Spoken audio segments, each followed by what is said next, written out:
It has been less than a week since Frank Bergen was sworn in as Hamilton's new police chief, and Chief Bergen joins us this morning with an update on how things are going and what he sees ahead for his service. Okay, so 6 days on the job. What have you done so far, Frank?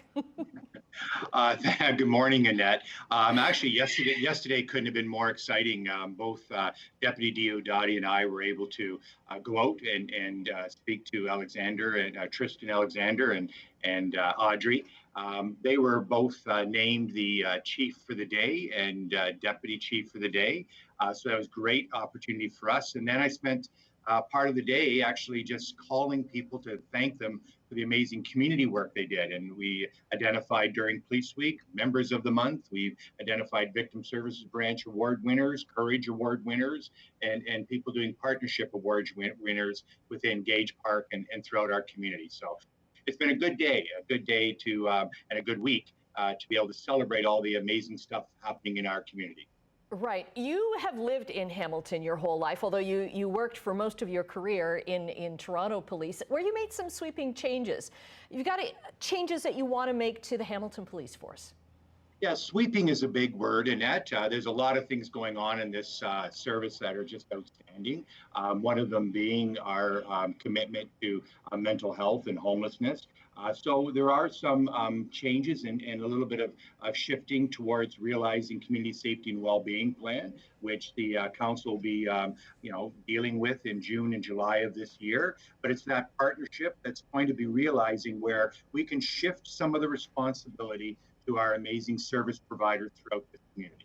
And I know that the COAST program, which has been running for I don't know how many years now, has helped a lot with mental health programs where you would have a mental health expert riding with an officer.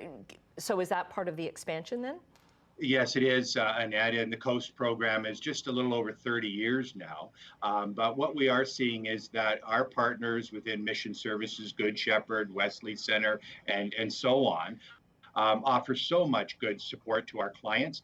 It allows us to understand that we can shift from what has been the reliance on emergency service or incident response to more of a risk prevention model. And that model will allow us to then shift to what is our core function priority service and allowing other people to manage some of the needs of the client. Right. There's a lot of pressure on police forces across North America right now, the Defund the Police movement. How are you responding to that?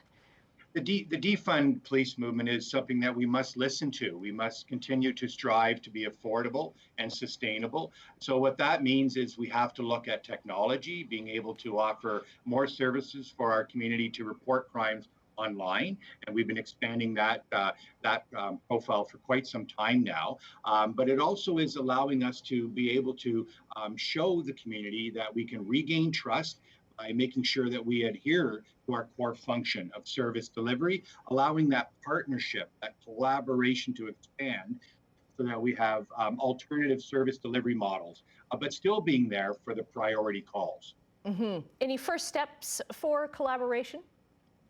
The first steps, I think, really is to just build on what we've been doing since the aftermath of the Pride in 2019. Adhering to the principles of the Bergman Report is a great example.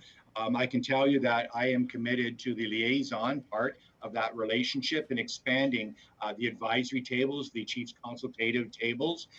We're looking at right now offers from Evelyn Mary and Gary Warner. And so let's have a better relationship with the Black community. Let's have a better relationship with the Indigenous community, the QS and LGBTQIA community. We have to make sure that we are giving those opportunities. And that is the only way also moving forward that we will reflect the rich diversity of this city and being able to attract, develop, and retain members of our service that will reflect the community.